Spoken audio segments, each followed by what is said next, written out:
Ellesmere Golf Course is a beautiful park-over property for certified self-contained New Zealand Motor Caravan Association members. It's only $5 per night per vehicle, which is very cheap for couples and families, since the fee is per vehicle, not per person. Alternatively, if you like golf, New Zealand Motor Caravan Association members can play Park and Play, which is $25 per person. Ellesmere Golf Club is 45 kilometres south of Christchurch in an agricultural area. This park-over property will suit you if you're into biking, walking or playing golf. It's close to Lake Ellesmere, which has a large population of black swans, hence the reason this golf club has a black swan on its logo.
The parking lot is quite large and there are plenty of places to choose from. I parked on the gravel, but there was a motorhome parked on the grass further away from the golf house. My gravel site was perfectly flat and level, so there is no need at all for levelling ramps. It was also sheltered as there are large trees and hedges surrounding the car park. Toilets are available here, and there's also a water tap with a short hose on the right side of the women's toilets.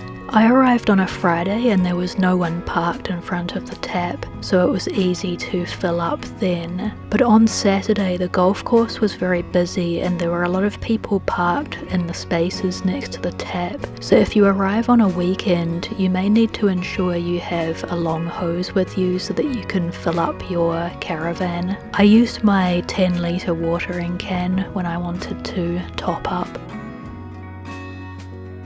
I paid my $5 per night online. At the front of the golf clubhouse is a notice board containing information about green fees. You can pay by cash using the honesty box, or if you want to pay online like me, the bank account details are inside the box labelled green fees, so just open that up and you'll see the bank account details in there.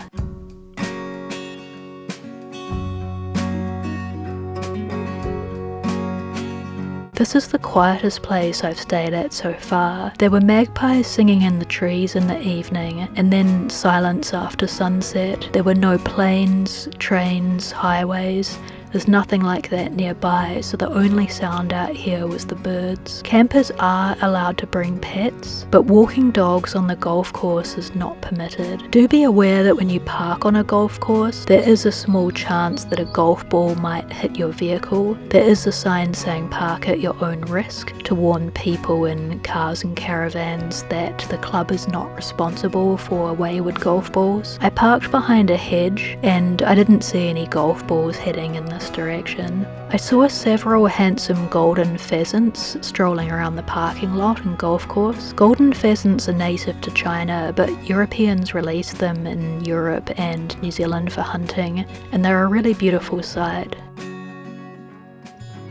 The nearest supermarket is Fresh Choice in Leaston, and the Leaston grocer sells fruit and vegetables. Leaston also has a small hospital and a police station.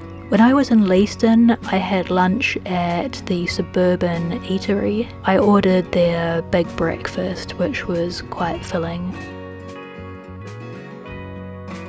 There are two nearby dump stations, both are 4 kilometres from the golf club. One is in Leaston, located at 12 Station Street. The Leaston dump station is in front of Ellesmere Transport and opposite the fire station.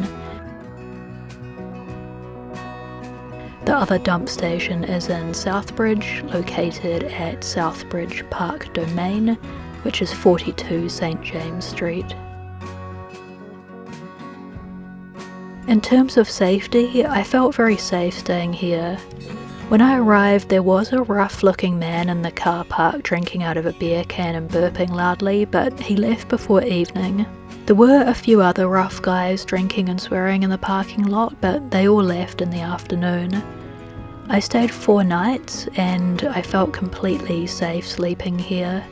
And as I said, it was very nice and quiet, so it's an easy place to sleep at. There were no rough people or bogans showing up in the night at all. My only slightly negative experience was that on the morning I was packing up to leave, 2 cars had driven up and blocked me in by parking at the front and side of my vehicle. I don't know why they did that when they could see I was packing up to leave and 90% of the car park was empty. I had to ask one of them to move so I could maneuver out around the other vehicle. She did move, but it was just such a strange thing to do when the car park was so empty. If I stay here again, I would park far away on the lawn where the motorhome was parked. I'd definitely recommend staying here, and it's a beautiful place. But as I said, I do recommend parking far away on the grass to avoid any problems with people blocking you in when they park. Otherwise, I think you'll love it here. Happy travels, bye.